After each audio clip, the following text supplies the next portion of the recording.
এই গাদা এই গাদা এলাম খারাপ মানে নাম কো মানে ইসলাম এই এই ইসলাম বুঝলাম ভালো করে নাম কই থাকো কিসের কই থাকি তোমরা কি আছে গায়ে দিতেছেন কে?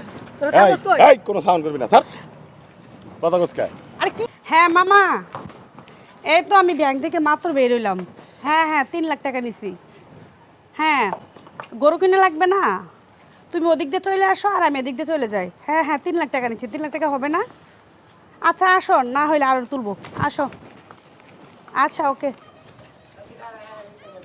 হ্যাঁ মামা তোরা কই রে এবার নামা একটা মুরগি পাইছি তাড়াতাড়ি আয় আর গরু আড়ে 3 লাখ লইয়া বুঝছ নাই আরে এত কত টাইম নাই তো তাড়াতাড়ি আয় জানি আয় আরে একটা তো রিক্সাও পাইতেছি না ওই যে একটা মনে হয় খালি। এই খালি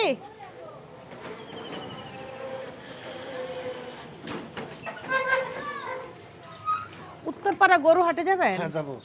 আচ্ছা এই আচ্ছা মামা নিয়ে যান এই চল এমনি লেট হয়ে গেছে এই গাদা এলাম খারাপ মানে নাম কো মানে ইসলাম এই এই ইসলাম বুঝলাম ভালো করে নাম কই থাকো কিসের কই থাকি তোমরা কি আছে গায়ে দিতেছেন কে?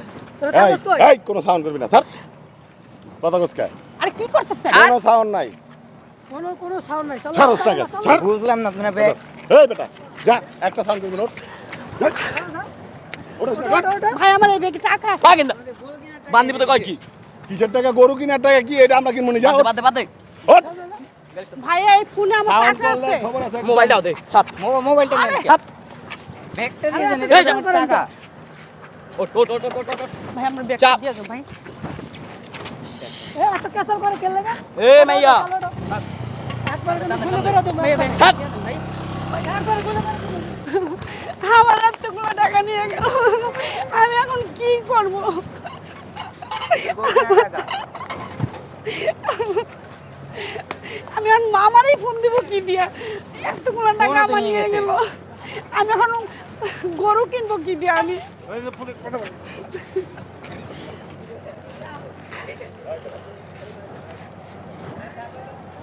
হ্যালো মামা শোনেন আমার তো সর্বনাশ হয়ে গেছে কিছু ডাকাটাইছে আমার টাকাগুলো সবগুলো টাকা চিন্তাই করে নিয়ে গেছে হ্যাঁ এদিকে গেছে এদিকে হ্যাঁ ভাই, কি হচ্ছে? ভাই, চিন্তা করে টাকা পয়সা কি হচ্ছে, আপা? চিলেপালা কুরবানি করার টাকা সব চিন্তা করে নিয়ে গেছে। কুরবানির টাকা সব চিন্তা করে নিয়ে গেছে। কুরবানির টাকা চিন্তা করে নিয়ে গেছে, আপা, কি হচ্ছে? কন্ত একটু কন্ত। আরে ভাই আর বললেন না আমি মাত্র 3 লাখ টাকা আমি ব্যাংকে থেকে তুলে নিয়ে আসছি আমার বাপে প্রবাস থেকে পাঠাইছে এই কুরবানি দেওয়ার জন্য হ্যাঁ। টাকাটা তুলে নিয়ে আমি যাইতেছি গরু হাটে গরু কিনবো হ্যাঁ। তার মধ্যে এই 3 জন মানুষ এসে আমার টাকাগুলো চিন্তা হুন্ডা করে নিয়ে নিয়ে গেছে, গেছে একটা হুন্ডা নিয়ে এসে। কালো একটা বাইক ছিল। তা আপনারা খেতে পারেন নাই? আমারও তো মার দিছে। ভাই আমরা 3 জন মানুষ কেমনে আটকাবো ওর কাছে তো যন্ত্রও আছে মানে এই কুরবানির সময় আমরা দেখি বিভিন্ন জায়গায় কিন্তু এই ছিনতাইকারী হয়, মানে টাকা ছিনতাই হচ্ছে বা রাত্রে যাত্রী টাকা নিয়ে মনে অনেক খারাপ ব্যবহার করছে ভাই, মহিলা মেয়েটাকে হাতও দিচ্ছে। ভাই অনেক এখন মারধর আমি করছে। কেমনে কুরবানি দিব কোন আমার বাপ এত কষ্ট করে বিদেশ থেকে টাকাগুলো পাঠাইছে এখন আমি কেমনে কি করব বলেন তো আসলে আপা কুরবানি হচ্ছে আসলে আল্লাহর রহমত, বুঝছেন আপা? আমি যেটা বলি আপনাকে, এখন যেটা ঘটনা আছে একটু ঘটেই গেছে, এখন আপনাদের মনে করেন যে সাবধানে চলাফেরা করতেই হবে। অনেকেই আছে আপনাদের মতো, অনেকেই আছে মনে করেন যে এই 3 লাখ টাকা আপনারা কেন হাতে করে নিয়ে যাচ্ছেন? কেন হাতে করে নিয়ে যাবেন? একটু গোপনভাবে নিয়ে যান আপনারা। না হাতে করে তুলে নি আমরা একটা ব্যাগে করে নিচ্ছি এখন কোনো কিছু তো বলার নাই, আপনাদের একটু এখন কিছু বলার নাই, এখন এটা হয়ে গেছে, ঘটনা ঘটে গেছে। আচ্ছা একটা কাজ করেন, আপনারা থানায় যান, থানায় যাই একটা কমপ্লেন করেন, ঠিক পুলিশে বলেন, তারপর পুলিশ দেখেন কি করে, ঠিক তা আছে? আমরা তো ওদের চিনি না কেমনে কমপ্লেইন তাহলে করব এই এলাকার নাম করেন, করার পর দেখা যাক ওনারা কি করে দেখেন। এখন কি করবেন, করার তো কিছু নেই, মানে 3 লাখ টাকা মানে অনেকগুলোই টাকা কোরবানি করার জন্য যেহেতু তুলছেন ব্যাংকের থেকে, এখন কি করবেন? কোনো কিছু তো বলার নাই, চলে যান। যেহেতু আপনাদের তো কোনো সমস্যা হয়নি, এটা সব থেকে বড় নয়, টাকার পর দেখেছি যান, আপনাদের তো কোনো সমস্যা হয় নাই, এটা যান। যাও ভাইয়া, এখন কি করবো, যাও।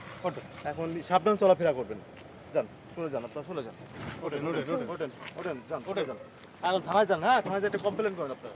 আচ্ছা ঠিক আছে কি অবস্থা দেখছেন, যান, বাকি ওই নিয়ে যান। আচ্ছা চলেন